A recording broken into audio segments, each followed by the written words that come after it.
জ্যামিতিক বক্স। তো জ্যামিতিক বক্স না, এটা আমাদের সাথে হয়ে যাওয়া একটা স্ক্যাম। কারণ এতে থাকা কিছু জিনিস যেমন স্কোয়ার, পেন্সিল, রাবার অ্যান্ড কলচলা আমাদের জায়গা দখল করে নিচ্ছে জ্যামিতিক বক্স। এক্সপ্লেন করে দিই তোমাদের সাথে। এবারে আছে দুটো ভাইয়ের স্কোয়ার। এটার ব্যবহার কোনোদিন আমার লাগেইনি। আমাকে একদিন বলেছিল 6-এ লাগবে, 5 থেকে করছি আমি, তো 6-এ লাগবে, 7-এ লাগবে, ব্যবহারই হয়নি এই দুটো, তো আউট। এবারে এলো এইটা।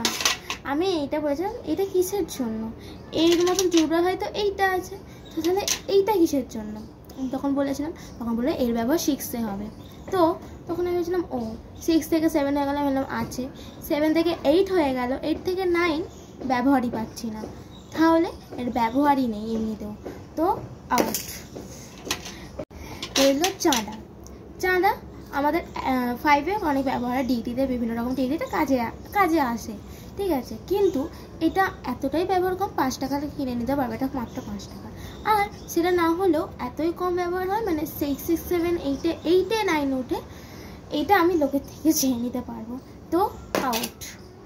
রইল স্কেল আর কম্পাস। স্কেলে আমি 5 টাকায় পেয়ে যাবো, আর এটা লোকের থেকে চাওয়া যাবে না, কারণ এটা প্রচুর ইম্পর্টেন্ট, তো স্কেল খুব দরকার। অ্যান্ড রইল এটারই সব থেকে বেশি কাজ, ঠিক আছে, তাহলে এই স্কেল আর কম্পাসকে নিই, তাহলে কি বলা উচিত, তাহলে 100 টাকাতে কেন এটা আমরা কিনবো, আমরা তো এই দুটোই কিনে নিতে পারি,